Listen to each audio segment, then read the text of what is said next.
tous, bienvenue en cette nouvelle semaine sur notre émission d'éco-psychologie. C'est vrai que ça fait quelques semaines qu'on parle des principales causes de notre échappatoire à la souffrance qu'on appelle l'inertie de l'esprit et du cœur. J'essaye de ponctuer ces émissions de beaucoup de positivité pour que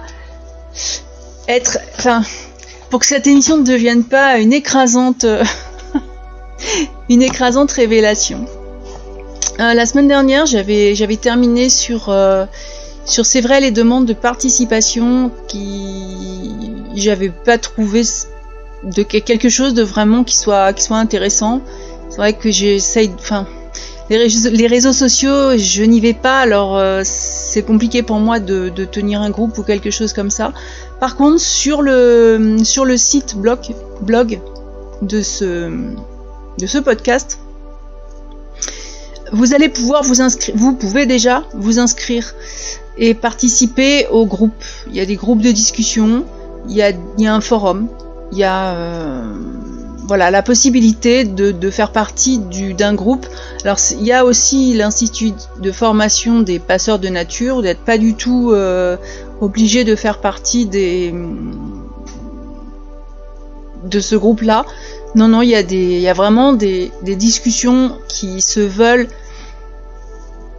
en faveur de tout ce qu'on pourrait faire pour protéger notre habitat naturel et donc nous protéger nous-mêmes. Ça c'est c'est la semaine dernière, c'est vrai que je voulais mettre un formulaire d'inscription, puis finalement pour moi ça convenait pas du tout à chacun d'entre nous. Cette émission, elle est écoutée à travers le monde, donc il y a des créneaux horaires qui sont bien sûr forcément pas les mêmes pour tout le monde, et il fallait vraiment un espace où on puisse se retrouver, et cet espace est créé. Donc en fait, quand vous vous inscrivez, après vous pouvez me laisser un mot en me spécifiant quel est le groupe qui vous intéresse. Sachant que vous pouvez pas tous les voir, hein, il y en a qui sont fermés. C'est généralement les groupes étudiants qui sont fermés. Mais et puis si vous avez une idée, c'est quelque chose qui est ouvert à tous, et justement qui est là pour accueillir toutes les idées, qu'elles soient bonnes, même si elles semblent mauvaises. Des fois les mauvaises idées n'en sont pas forcément si mauvaises, ou peuvent être discutées et devenir de très très bonnes idées. Voilà, donc ça c'était pour les inscriptions, pour ceux qui souhaitent participer au moins, disons, aux idées, même si pour l'instant vous n'avez pas forcément de gestes. Je pense que tout est important. Aujourd'hui, je vais commencer on va continuer à parler de l'inertie et de ses causes. Donc pourquoi on essaye de fuir, de pas entendre ce qui est vraiment dans cette réalité, et je vais aborder la peur de savoir et de parler. En prenant un exemple qui va vous parler à tous. C'est vrai que si on prend le sort d'un enfant qui vit dans une famille alcoolique,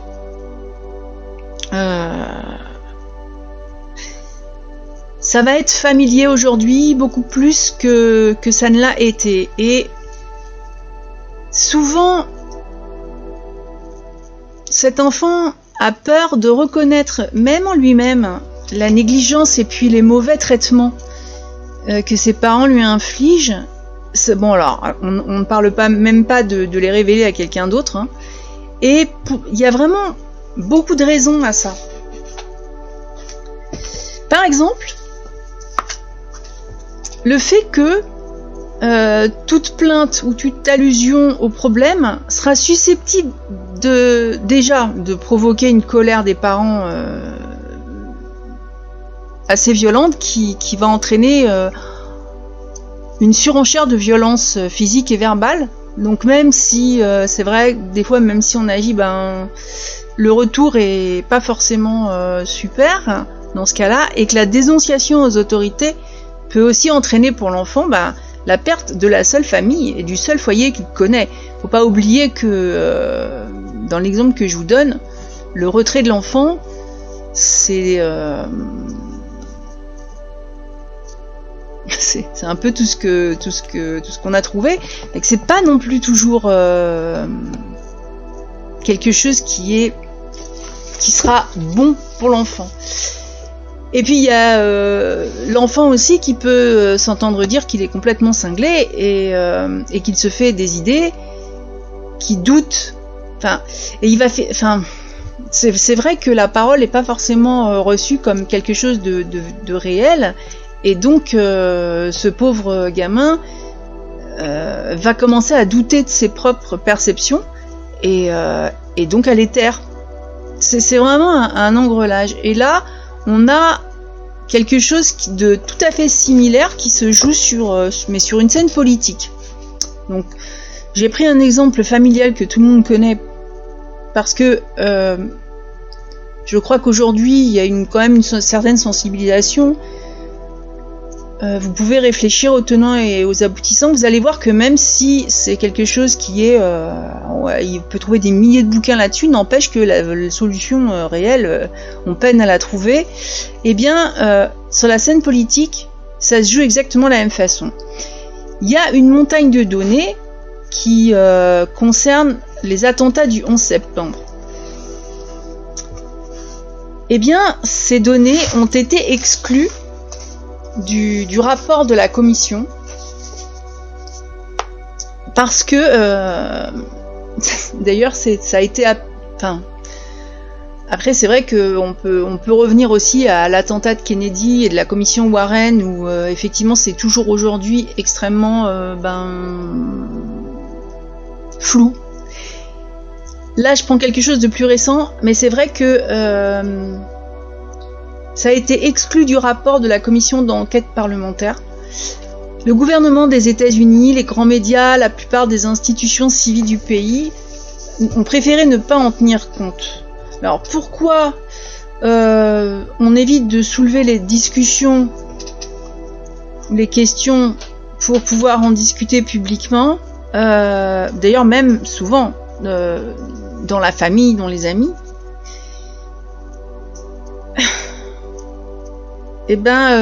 Probablement parce que on subit nous-mêmes les pressions de cet enfant que j'ai pris en exemple juste avant. Oui, la politique exerce une pression sur le citoyen lambda, qu'on la perçoive ou qu'on la perçoive pas, mais en tout cas, ça va provoquer, mais vous allez voir dans mon développement où je vais en venir. C'est vrai que on peut craindre des représailles. Souvent, c'est marrant parce que c'est une discussion que j'ai eue ce matin, mais les pouvoirs en place ont cette possibilité de licencier, d'emprisonner, voire, je veux pas non plus paraître pour une complotiste, mais de faire disparaître pour éviter des révélations qui ne les arrangent pas. Comme un enfant qui s'accroche à des parents maltraitants, je crois qu'on peut aussi s'accrocher à une image essentiellement bienveillante de nos dirigeants. Ça, je sais que c'est rassurant, et même s'ils sont complètement incompétents, eh ben, je l'ai beaucoup entendu durant les confinements d'ailleurs. Notre gouvernement ne permettrait pas que ça arrive, ne ferait pas quelque chose qui va à l'encontre des citoyens. Donc comment est-ce qu'on pourrait suggérer une chose pareille? C'est vrai que là, à partir de là, quand on exprime une connaissance, je parle pas d'opinion, là je reviens vraiment dans la connaissance, c'est une connaissance, mais comme c'est pas ce qui a été entendu par la majorité, Là, ça revient à être complotiste. Bon. Chez les personnalités chez les personnalités publiques, la peur, elle est dans le fait de risquer sa propre réputation. Où là, c'est bah oui, c'est sûr. ça casse un peu l'image et cette personnalité publique, si elle s'exprime, il y en a un qui s'exprime sur l'environnement, mais finalement, regardez autour de vous, écoutez, vous allez voir que c'est pas si courant que ça. Les personnalités publiques, elles se contentent de faire bien souvent des choses utiles, mais sans faire d'écart, parce que sinon ils vont rentrer dans ce phénomène de cinglés et de complotistes, et je pense que ce sera de plus en plus fréquent. Voilà, donc le problème, c'est vrai que concernant l'exemple que j'ai pris en parlant du 11 septembre, excusez-moi, je viens de voir quelque chose qui m'a... en parlant du 11 septembre, le sujet va devenir tabou et plus nous vivons dans ce nuage d'ignorance, de déni, je crois que plus on devient docile et obéissant, et plus surtout on va avoir tendance à renoncer à nos responsabilités civiques. Donc on va pas prendre de mesures pour y remédier, on va se planquer derrière un gouvernement ou autre chose. Voilà. C'est quelque chose que je pose uniquement comme base de réflexion, comme j'ai l'habitude de le faire, mais il y a énormément d'informations qui ne sont pas données, et si elles ne sont pas données, il y a des raisons pour lesquelles elles ne sont pas données. Alors ensuite, je voulais parler dans justement ce fait d'ignorer l'état de notre environnement naturel. On va parler des masses médias. Ah ah, vaste sujet me concerne. Parce que l'économie mondiale, d'ailleurs, c'est une économie qui est mondialisée, on parle bien de mondialisation, ce sont des pressions qui sont croissantes, et cette fameuse économie fait vraiment peser sur les individus, les familles, les communautés, et il y a un contrôle qui est de plus en plus étendu et que cette économie exerce sur les canaux d'information. Je crois que le journalisme d'investigation n'existe plus aujourd'hui. Les médias, d'ailleurs, ils racontent bizarrement tous la même chose. Ils vont pas nous faire entendre les cris de détresse de la planète. C'est pas forcément le sujet du moment, et ça irait à l'encontre, à mon avis, justement de cette économie mondialiste qui peut financièrement peser sur les masses médias et qui s'en privent pas. Je crois que la plupart des citoyens sont informés par les médias, et les médias sont contrôlés par les multinationales. Et du coup, les groupes d'intérêt, des idéologies achètent, je crois qu'ils achètent les principaux journaux aussi,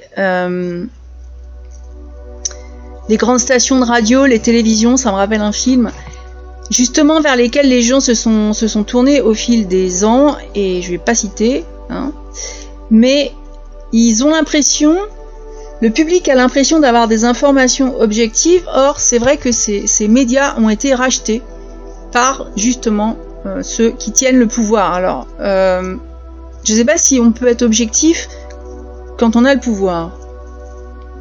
Bah en fait, je crois que ma réponse elle est comprise dans ma question. Mais toujours de la même manière, j'essaye quand même de donner des pistes et de pas imposer mes idées. Et du coup, désormais, on peut pas dire que dans les médias, enfin, je crois que dans les médias auxquels on faisait confiance, enfin dans les médias dans lesquels on avait confiance, c'est pas très français ce que je viens de dire, la désinformation pure et simple est bien présente et qui a vraiment tromperie, vraiment propagation de fausses craintes. Ça c'est pour moi une évidence. Alors je vais peut-être développer, mais il y a une manipulation des informations maintenant qui maintient les gens dans l'ignorance et dans la confusion sur ce qui se passe réellement. Et je me permets d'avancer ce genre d'argument parce que n'ayant pas chez moi en continuel de médias, en général, puisque je n'ai pas de télévision, pas de... Enfin, je sais pas, peut-être par internet, on a aussi des... On peut aussi avoir la télé, la radio, mais j'ai pas, ça m'intéresse pas du tout. Et je m'intéresse plus à déjà ce que je peux observer, à ce que d'autres observent. Donc ça va être plutôt... Puisqu'on parle d'environnement, c'est vrai que j'ai plutôt des conversations avec des anciens qui ont travaillé leur terre, qui sont très intéressants. Ils ont une mémoire phénoménale parce qu'ils ont tendance à noter beaucoup de choses, puisqu'ils n'ont pas vécu à l'ère numérique. C'est vrai qu'ils ont vécu à l'ère du papier, du stylo, et qui ont cette conscience des choses qu'on perd. Et quand il m'arrive d'aller dans un lieu où il y a des chaînes d'informations que je mets bien entre guillemets qui diffusent en continu, c'est pas du tout s'il se trouve que si cette chaîne parle de ce qu'il y a dans l'environnement dans lequel je vis, je ne peux que vous dire que ben pas du tout, ou alors ils sont pas venus voir. Enfin, moi ça me fait toujours bizarre parce que j'ai l'impression que je vis pas là, quoi. Et c'est là qu'on peut vraiment réaliser le fossé qui existe entre cette diffusion, voilà, parce que l'information ça me dérange. Donc cette diffusion médiatique et ce qui se passe réellement. Et c'est vrai que le fait, et ça j'en parlais la semaine dernière, le fait de m'intéresser exclusivement ou principalement de ce sur quoi je peux agir autour de moi me permet aussi de pouvoir me rendre compte que la diffusion n'a rien à voir avec la réalité. Et ça c'est même inquiétant parce que ça s'est déjà produit dans l'histoire. Ces mass médias ont tendance aussi à faire beaucoup oublier les choses, à utiliser aujourd'hui de nombreux outils numériques qui ont fait notamment baisser énormément la capacité de concentration. Et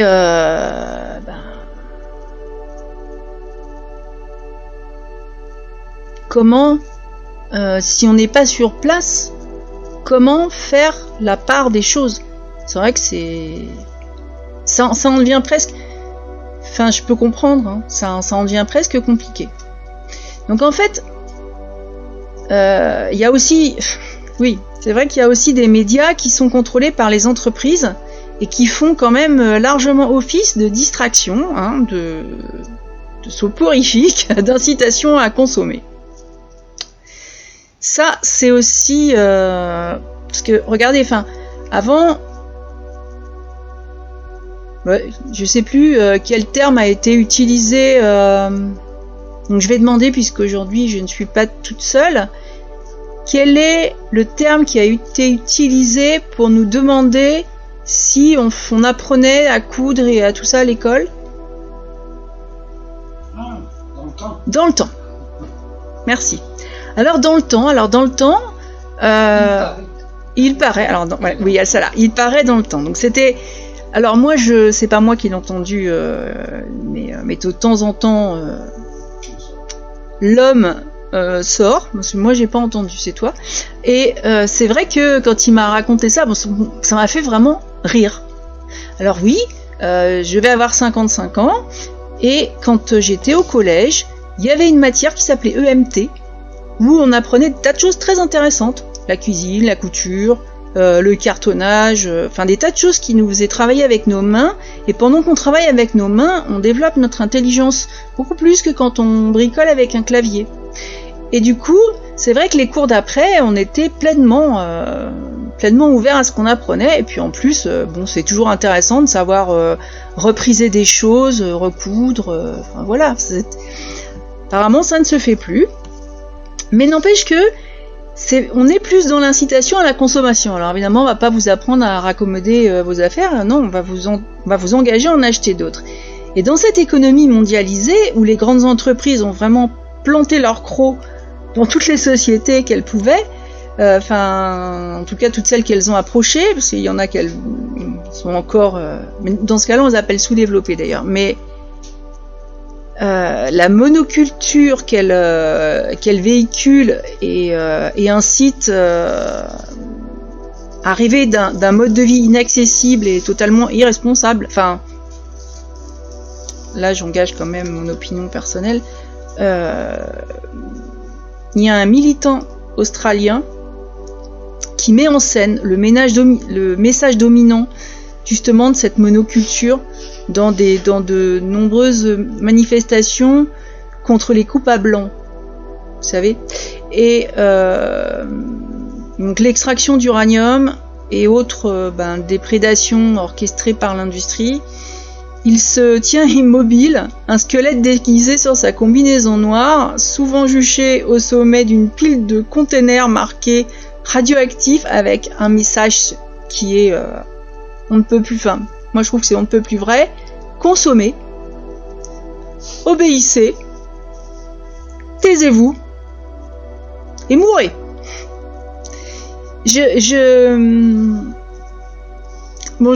C'est parce que je l'ai lu que je suis allée voir, mais c'est vrai que c'est exactement ça.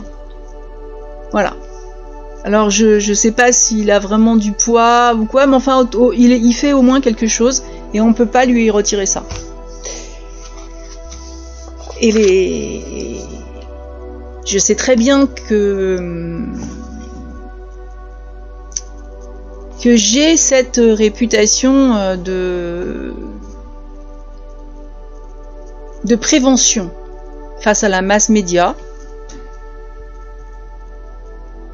et que je préfère que chacun puisse se faire son propre avis. Mais c'est vrai que pour pouvoir se faire une opinion, il faut regarder au-delà des choses. Donc c'est vrai que si on se nourrit toujours de la même chose, il est évident que c'est pas possible de voir quelque chose d'autre. Voilà.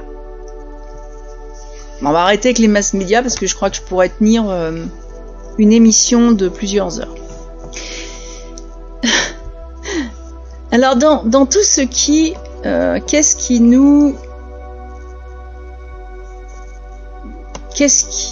pousse à nous voiler la face sur ce qui se passe aujourd'hui sur notre habitat naturel? Et bien aussi, il y a aussi la pression du temps et du travail. Parce qu'il y a une crise financière mondiale qui oblige beaucoup de foyers à se battre pour obtenir du travail, ou à se sentir complètement insécurisés quand ils en ont encore un. Il y en a qui travaillent au noir et qui passent d'un emploi à un autre pour se constituer un salaire décent parce que on peut plus faire autrement. En Amérique du Nord, les jeunes parents sont souvent obligés de travailler tous les deux pour pouvoir payer les factures. Mais c'est pas qu'en Amérique du Nord, ça devient assez général. Donc qui s'occupe des enfants, c'est vrai que... Et le rythme s'accélère énormément ça empiète sur tous les moments de loisirs, sur les relations humaines. Et là maintenant, où on commence à parler de la suppression des allocations chômage, où on détruit les syndicats, où les programmes de santé, de protection sociale sont quand même, on va le dire, plus que réduits. La vie va se résumer à assurer une survie, la sienne, la vôtre en priorité, celle de vos proches et famille éventuellement élargie.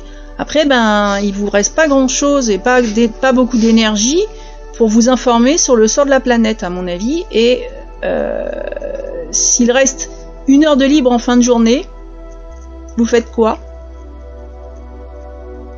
Vous allumez la télévision. J'attends tous ceux qui ne font pas qui n'ont pas ce geste. Il n'y a pas de souci, vous pouvez me contacter comme d'habitude. Donc effectivement, il y a ce besoin qui a été créé de biens matériels qui provoque un soulagement bien éphémère. C'est fait pour être éphémère d'ailleurs. Et qui, oui, les entreprises utilisent les médias pour pousser à la consommation. Donc, plus ça va, plus ils vous réduisent aussi vos possibilités de travailler. Enfin bon, c'est un engrenage terrible, parce que on vit effectivement dans la peur des lendemains et on finit par être à leur merci. Alors comment s'occuper d'autre chose? Ça devient compliqué. Il faut faire des choix. Un choix que effectivement j'ai fait. Après, je vous dis pas que c'est facile. Donc, on restera sur les choix de chacun. Parlons aussi de violence sociale. C'est les difficultés économiques, on va rester là-dessus quand même, mettent en pièces le tissu social. Et donc engendre une certaine forme de violence. Et quand on regarde autour de nous, la violence, elle est vraiment elle est exponentielle. D'ailleurs, je suis désespérée. Il y a des jeunes qui sont sans emploi, qui sont enflammés par une sorte de brutalité, toujours dépeinte par les médias. Parce qu'en fait, c'est une expression de désespoir, une impression d'avoir été trahi. Parce que on promet des études, des écoles, un peu tout et n'importe quoi, pour à la fin avoir rien du tout. Et d'une, parce que plus ça va, plus ceux qui sont aujourd'hui actifs, ils vont pas pouvoir partir à la retraite. Mais les jeunes, ils font quoi? Parce que la retraite, ça libère des emplois, donc bon. On se retrouve face à un problème. Et du coup, on en vient à avoir peur de marcher dans les rues de nos propres agglomérations. Il y a forcément une installation. Alors, je sais que dans certains pays, il y a même une installation de policiers armés dans les écoles. Je pense qu'aussi on finit avec la peur par se barricader derrière là où on peut, chez soi, ou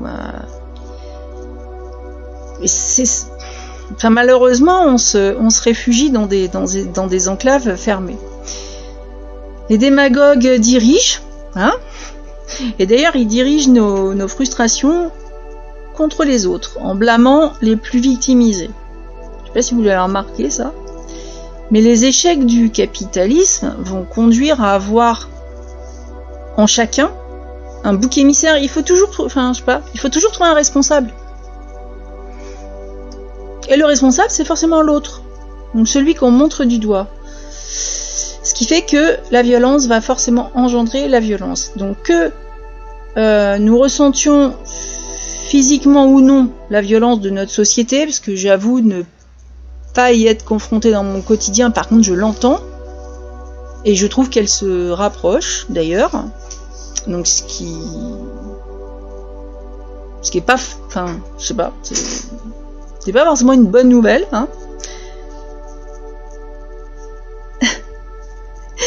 ça atteint la vie qu'on peut avoir en commun. Et dans les pensées, dans les actes quotidiens, il y a beaucoup d'insultes. Prenez par exemple un automobiliste. Il rentre dans sa voiture, il est déjà énervé par beaucoup de choses, mais il est encore énervé. Et ça touche, c'est pas nouveau, mais c'est de pire en pire. Tout est brut. Il y a même une brutalité policière. Normalement, ceux qui sont censés donc nous protéger nous agressent au lieu de nous protéger. Et donc ça, j'en parlais ce matin. Il y a une brutalité militaire affreuse à l'étranger. Et c'est difficile de blâmer ceux qui se sont engagés, parce que de mon propre point de vue, ceux qui s'engagent dans l'armée, puisqu'aujourd'hui il n'y a plus de service militaire en France, ceux qui s'engagent, c'est pas pour aller foutre le bordel ailleurs, c'est pour défendre. Une armée, c'est pour défendre, c'est pas pour aller oppresser les autres. Hein. Or, de là, c'est vrai qu'on l'appelle la grande muette, on ne nous dit pas tout non plus, et ceux qui sont engagés, on leur fait miroiter beaucoup de choses pour qu'ils aillent servir de chair à canon ailleurs, mais d'oppresseurs aussi. Parce qu'on arrive quand même, nous sommes des pays qui sont particulièrement armés par rapport à d'autres. Ça, je suis pas sûre que ça mène quelque part. En réalité, d'ailleurs, je suis sûre que ça mène nulle part. Voilà. Et c'est vrai que je disais ce matin que on m'a posé la question de pourquoi il n'y avait plus de service militaire. Mais je pense que le service militaire, c'était quand même faire venir des jeunes, donc civils, hein, pendant 1 an, apprendre le maniement au cas où il y ait une guerre, pour pouvoir défendre la France. Bon.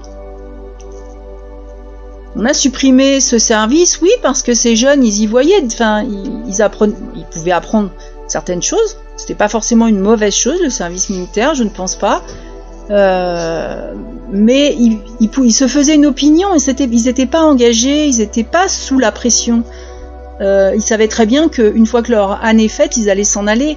Et ça faisait une opinion ou des choses qu'ils avaient vues, donc même des connaissances, avec après derrière une réflexion avec l'âge et les études qui s'en suivaient, ou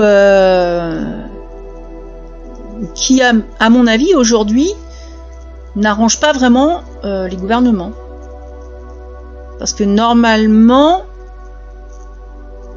il y a un truc qui va pas, de toute façon. Voilà. Du coup, c'est vrai que donc je parlais de la brutalité militaire à l'étranger, et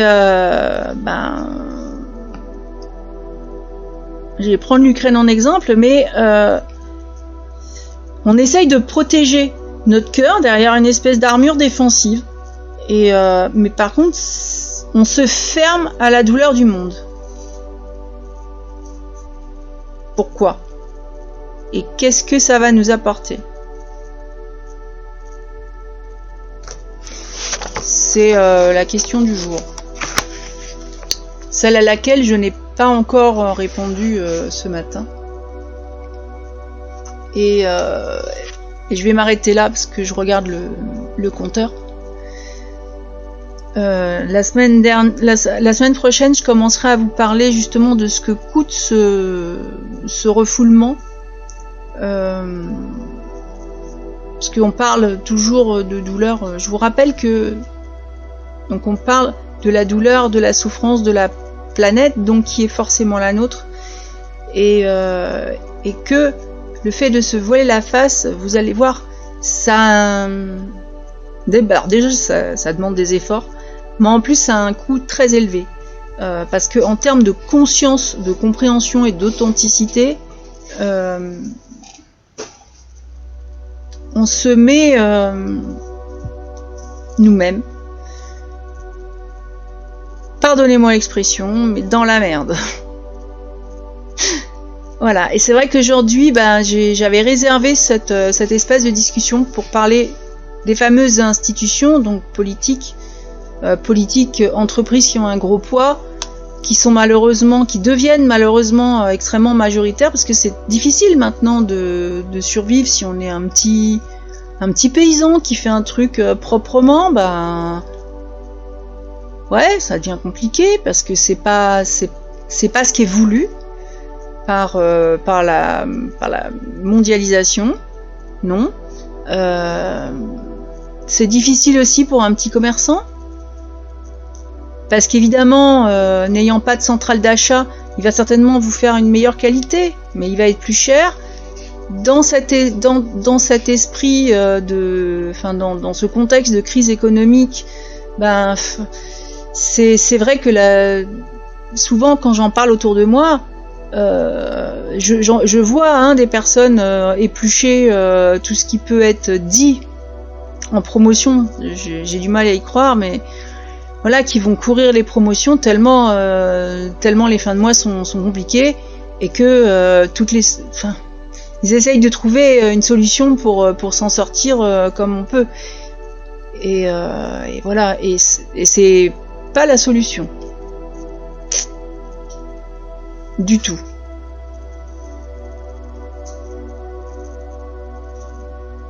Non ? Ah, non, je pensais que quelqu'un avait quelque chose à rajouter, mais apparemment pas.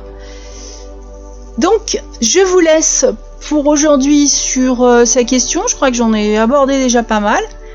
Je voudrais pas vous remuer le cerveau en début de semaine.